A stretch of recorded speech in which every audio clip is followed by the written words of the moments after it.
जय माँ अन्नपूर्णा। हे प्रिय भक्तों, आज शुक्रवार के दिन आइए सुनते हैं माता अन्नपूर्णा और वैभव लक्ष्मी माता की संपूर्ण व्रत कथा। तो प्रेम से बोले अन्नपूर्णा माता की जय, वैभव लक्ष्मी माता की जय। एक समय की बात है, काशी निवासी धनंजय की पत्नी का नाम सुलक्षणा था। उसे अन्य सब सुख प्राप्त थे, केवल निर्धनता ही उसके दुख का एकमात्र कारण था। यह दुख उसे हर समय सताता रहता था। एक दिन सुलक्षणा पति से बोली, हे स्वामी, आप कुछ उद्यम करें तो काम चले, इस प्रकार कब तक काम चलेगा।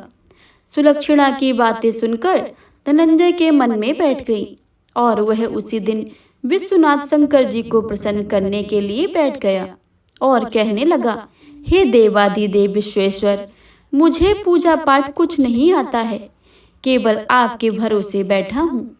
इतनी विनती करके वह 2-3 दिन तक भूखा प्यासा बैठा रहा। यह देखकर भगवान शंकर ने उसके कान में अन्नपूर्णा अन्नपूर्णा अन्नपूर्णा कहा। इस प्रकार 3 बार कहा। यह कौन कह गया है? यही सोच में धनंजय पड़ गया कि मंदिर में आते ब्राह्मण को देखकर पूछने लगा, पंडित जी, अन्नपूर्णा कौन है? ब्राह्मणों ने कहा, तू अन्न छोड़ बैठा है तो तुझे अन्न की बातें ही सूझती हैं। जा घर जाकर अन्न ग्रहण कर। धनंजय घर आ गया, स्त्री से सारी बातें कही। वह बोली, नाथ, चिंता मत करो, स्वयं शंकर जी ने यह मंत्र दिया है, वे स्वयं ही खुलासा करेंगे। आप फिर जाकर उनकी आराधना करो। धनंजय फिर जैसा ही तैसा पूजा में बैठ गया। रात्रि में शंकर जी ने आज्ञा दी कि तू पूर्व दिशा में चला जा। वह अन्नपूर्णा का नाम जपता रहता और रास्ते में फल खाता जाता, झरनों का पानी पीता जाता। इस प्रकार कितने ही दिनों तक चलता गया। वहां उसे सोने चांदी सी चमकती वन की शोभा दिखने में आई। सुंदर सरोवर देखने में, या उसके किनारे कितनी ही अप्सराएं झुंड बनाए बैठी थी। एक कथा सुनती और सब मिलकर माँ अन्नपूर्णा इस प्रकार बार बार कहती थी। यह अगहन मास का उजेली रात थी और आज से ही व्रत का आरंभ था। जिस शब्द की खोज करने वह निकला था, वह उसे सुनने को मिल गया। धनंजय ने उसके पास जाकर पूछा कि हे देवियों, आप यह क्या करती हो? उन सब ने कहा कि हम माँ अन्नपूर्णा का व्रत करती हैं। धनंजय ने पूछा, व्रत पूजा करने से क्या होता है? यह किसी ने किया भी है? यह कब किया जाता है? कैसा व्रत है और कैसी विधि है? मुझसे भी विस्तार में बतलाइए। वे कहने लगी, इस व्रत को सब कोई कर सकते हैं। 21 दिन तक लिए 21 गांठ का सूत लेना चाहिए। 21 दिन यदि ना बने तो एक दिन उपवास करें। यह भी ना बने तो केवल कथा सुनकर प्रसाद लें। निराहार रहकर कथा करें। कथा सुनने वाला कोई ना मिले तो पीपल के पत्तों को रखकर सुपारी या घृत कुमारी वृक्ष को सामने दीपक को साक्षी करके सूर्य, गाय, तुलसी या महादेव को बिना कथाएं सुने मुख में दाना न डालें। यदि भूल से कुछ पड़ जाए तो एक दिवस फिर उपवास करें। व्रत के दिन क्रोध ना करें और झूठ न बोले। धनंजय बोला, इस व्रत को करने से क्या होता है? वे कहने लगी, इसके करने से अंधों को नेत्र मिले, लूलों को हाथ मिले, निर्धन के घर धन आवे, बांझे को संतान मिले, मूर्ख को विद्या आवे। जो जिस कामना से व्रत करे, माँ उसकी इच्छा पूरी करती है। वह कहने लगा, बहनों, मेरे पास तो धन नहीं है, विद्या नहीं है, कुछ भी तो नहीं है। मैं तो दुखिया ब्राह्मण हूँ, मुझे इस व्रत का सूत दोगी? हाँ भाई, तेरा कल्याण हो, हम तुम्हें अवश्य देंगी। ले यह व्रत का मंगल सूत ले। धनंजय ने व्रत किया। व्रत पूरा हुआ। तभी सरोवर में 21 खंड की स्वर्ण सीढ़ी हीरा मोती जड़ी हुई प्रकट हुई। धनंजय जय अन्नपूर्णा अन्नपूर्णा कहता जाता था। इस प्रकार कितनी ही सीढ़ियां उतर गया तो क्या देखता है कि करोड़ों सूर्य से प्रकाशमान अन्नपूर्णा का मंदिर है। उसके सामने स्वर्ण सिंहासन पर माता अन्नपूर्णा विराजमान है। सामने भिक्षा हेतु शंकर भगवान खड़े हैं। देवंगनाएं चौर ढुलाती हैं। कितनी ही हथियार बांधे पहरा दे रही हैं। धनंजय दौड़कर जगदम्बा के चरणों में गिर गया। देवी उसके मन का कलेश जान गई। धनंजय कहने लगा कि माता, आप तो अंतर्यामिनी हो, आपको अपनी दशा क्या बताऊं।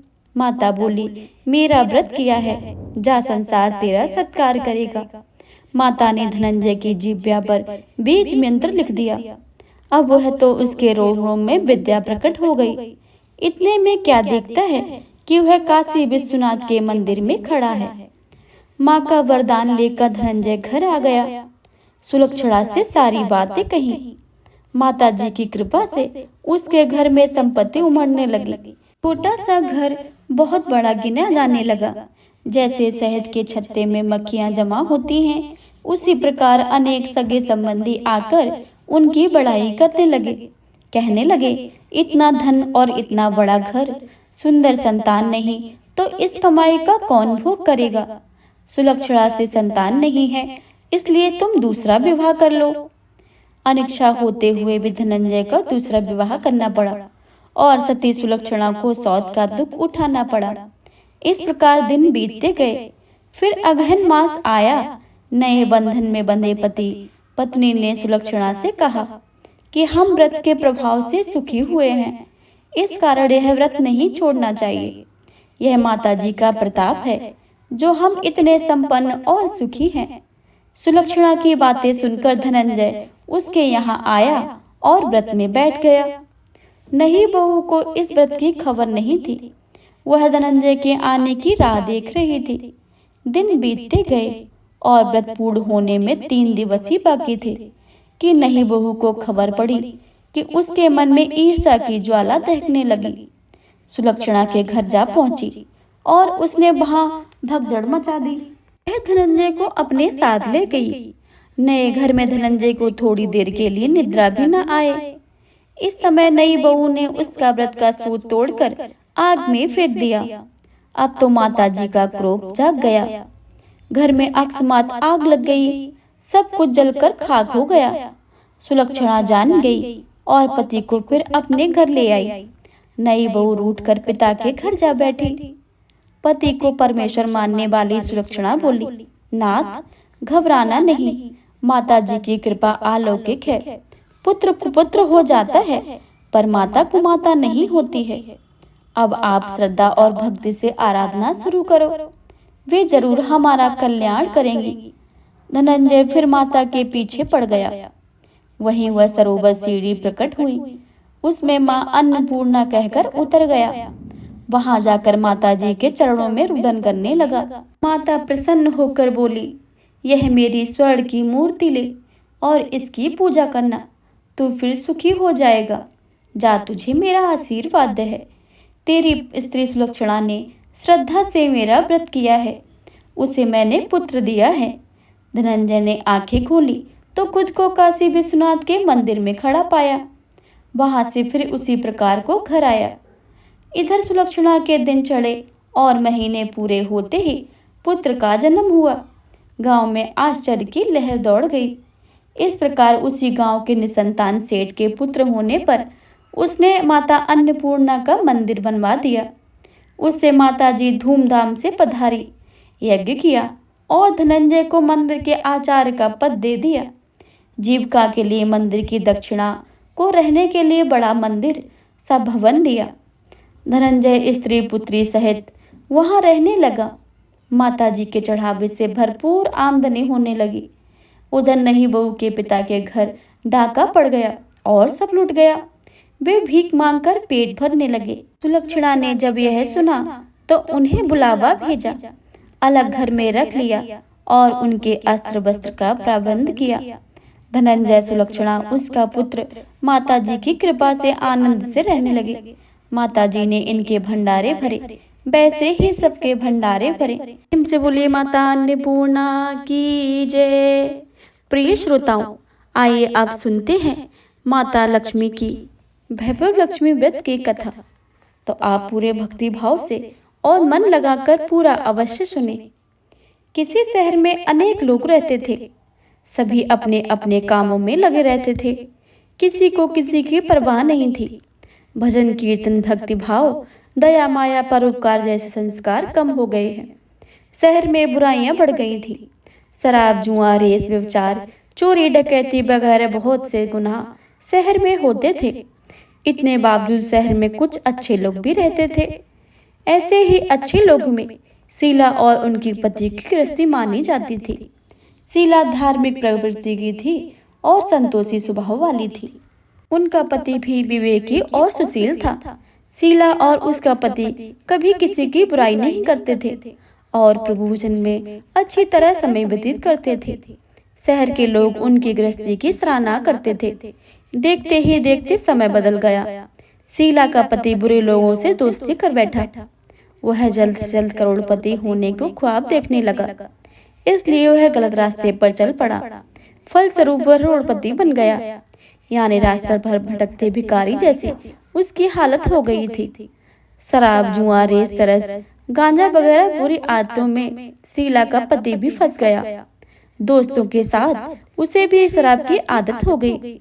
इस प्रकार उसने अपना सब कुछ रेस जुआ में गवा दिया था। शीला को पति के बर्ताव से बहुत दुख हुआ, किंतु वह भगवान पर भरोसा रखकर सब कुछ सहने लगी। वह अपना अधिकांश समय प्रभु भक्ति में बिताने लगी। अचानक एक दिन दोपहर को उनके द्वार पर किसी ने दस्तक दी।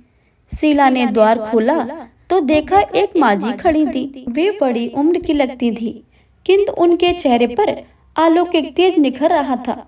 उनकी माँ आंखों में मानो अमृत सा बह रहा था। उनका भव्य चेहरा करुणा और प्यार से छलकता था।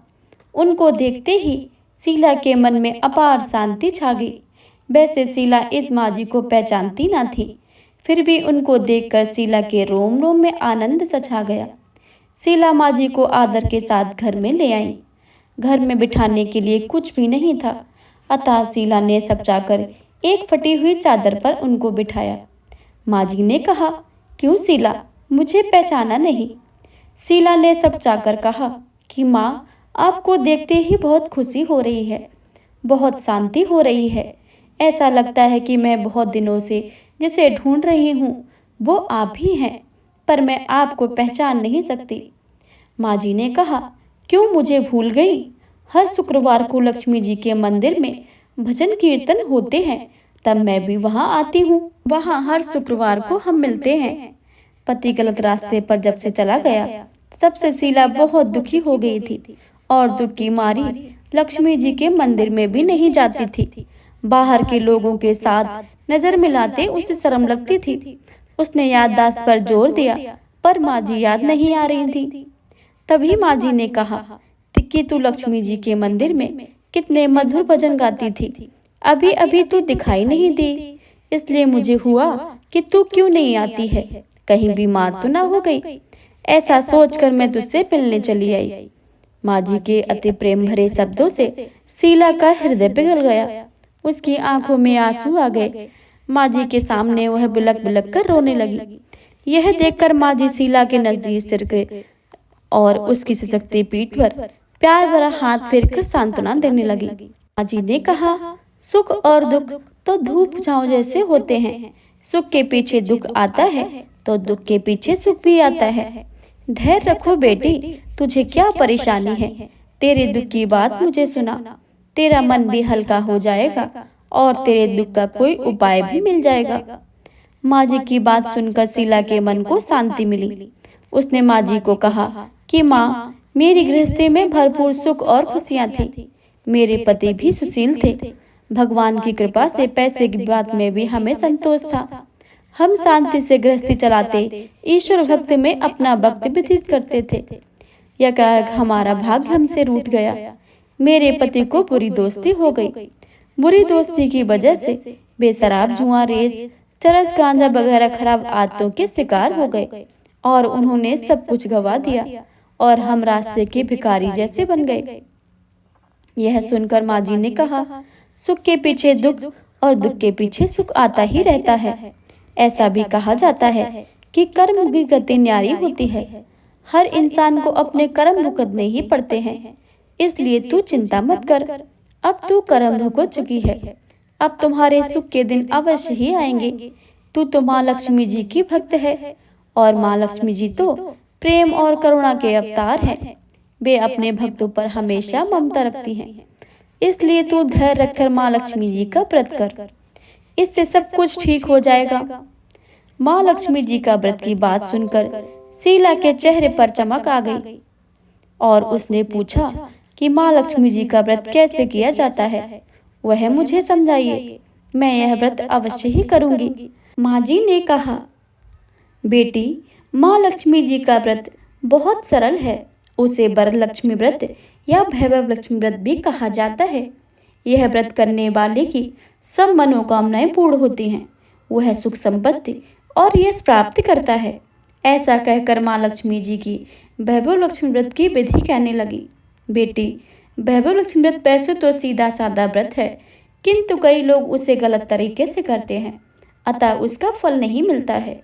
कई लोग कहते हैं कि सोने के गहने की हल्दी कुमकुम से पूजा करो, बस व्रत हो गया, पर ऐसा नहीं है। कोई भी व्रत शास्त्रीय विधि के अनुसार ही करना चाहिए, तभी उसका व्रत का फल मिलता है। सच्ची बात यह है कि सोने के गहने का विधि से पूजन करना चाहिए। व्रत की उद्यापन विधि भी शास्त्रीय विधि से ही करनी चाहिए। यह व्रत शुक्रवार को करना चाहिए। प्रातःकाल स्नान करके स्वच्छ कपड़े पहनो और सारा दिन मन में जय माँ लक्ष्मी का मन में रटन करते रहो। किसी की चुगली नहीं करनी चाहिए। शाम को पूर्व दिशा में मुंह रख सके आसन पर बैठ जाओ। सामने पाटा रखकर उस पर रुमाल रखो। रुमाल पर चावल का छोटा सा ढेर करो। उस ढेर पर पानी से भरे तांबे का कलश रखकर कलश पर एक कटोरी रखो।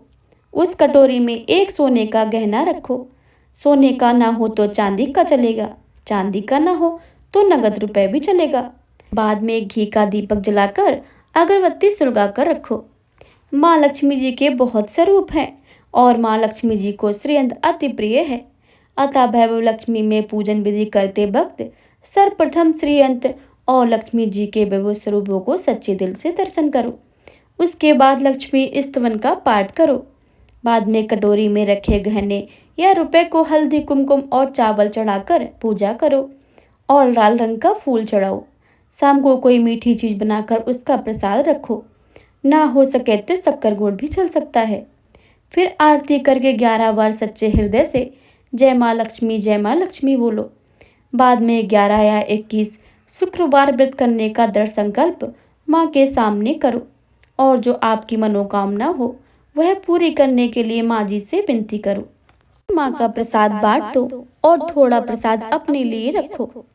अगर आप में शक्ति हो तो सारा दिन उपवास रखो और सिर्फ प्रसाद खाकर शुक्रवार का व्रत करो। अगर ना शक्ति हो तो शाम को प्रसाद ग्रहण करते समय एक समय खाना खा लो। अगर थोड़ी भी ना शक्ति हो तो 2 बार भोजन कर सकते हैं। बाद में कटोरी में रखा गहना या रुपए ले लो। कलश का पानी तुलसी या क्यारी में डाल दो और चावल पक्षियों को डाल दो। इस तरह शास्त्रीय विधि के से व्रत करने से उसका फल अवश्य ही मिलता है।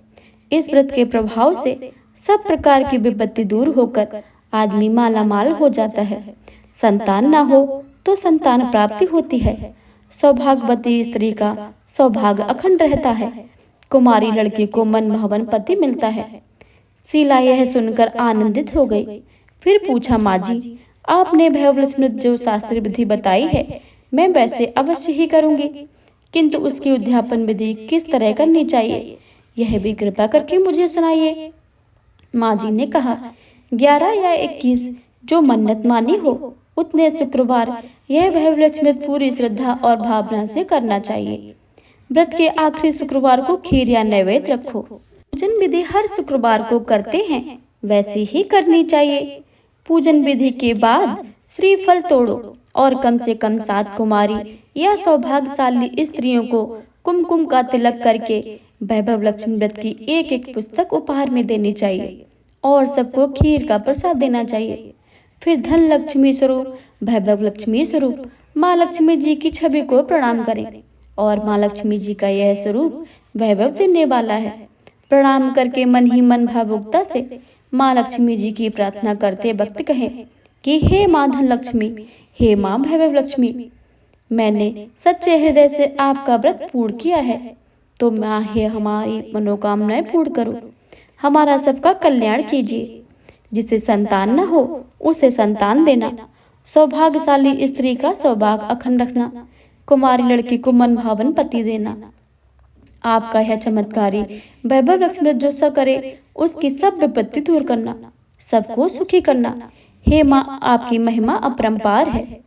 माँ जी के पास से वैभव लक्ष्मी की शास्त्रीय विधि सुनकर शीला भविभोर उठी। उसे लगा मानो सुख का रास्ता मिल गया हो। उसने मन आंखें बंद करके मन ही मन क्षण संकल्प लिया और कहा कि हे माँ वैभव लक्ष्मी, मैं माँ जी के कहे मुताबिक श्रद्धा के से शास्त्रीय विधि से वैभव लक्ष्मी 21 शुक्रवार तक करूंगी और व्रत के शास्त्रीय विधि के अनुसार उद्यापन विधि भी करूंगी। शीला ने संकल्प करके आंखें खोली तो देखा सामने कोई न था। वह विस्मित हो गई कि माँ जी कहाँ गई। यह माँ जी दूसरा कोई न था, साक्षात लक्ष्मी जी ही थी। शीला लक्ष्मी जी की भक्त थी, इसलिए अपने भक्त को रास्ता दिखाने के लिए माँ लक्ष्मी देवी माँ जी का स्वरूप धारण करके शीला के पास आई थी। दूसरे दिन शुक्रवार था। प्रातः काल स्नान करके स्वच्छ कपड़े पहनकर शीला ने मन ही मन श्रद्धा और पूरे भाव से जय माँ लक्ष्मी का मन में रटन करने लगी। सारा दिन किसी की चुगली नहीं की। शाम हुई तब हाथ मुंह धोकर शीला पूर्व दिशा में मुंह करके बैठी। घर में पहले सोने गहने बहुत से थे, पर पति ने गलत रास्ते पर चलकर सब गहने गिरवी रख दिए थे। पर नाक की चुन्नी बच गई थी। नाक की चुन्नी को निकालकर उसे धोकर शीला ने कटोरी में रख दी। सामने पाटे पर रुमाल रखकर मुट्ठी भर चावल का छोटा सा ढेर किया। उस पर तांबे का पानी भरकर कलश रखा। उसके ऊपर चुन्नी वाली कटोरी रखी। फिर विधि पूर्वक वंदन, स्तुवन, पूजन वगैरह किया और घर में थोड़ी शक्कर थी, वह प्रसाद में रखकर वैभव लक्ष्मी का व्रत किया। यह प्रसाद पहले पति को खिलाया। प्रसाद खाते ही पति के स्वभाव में फर्क पड़ गया। उस दिन उसने शीला को मारा नहीं और सताया भी नहीं। शीला को बहुत आनंद हुआ। उसके मन में वैभव लक्ष्मी के लिए श्रद्धा और भी बढ़ गई। शीला ने पूर्ण श्रद्धा से भक्ति से 21 शुक्रवार तक व्रत किया। 21वें शुक्रवार को विधि पूर्वक उद्यापन विधि करके 7 स्त्रियों को वैभव लक्ष्मी की 7 पुस्तकें उपहार में दी।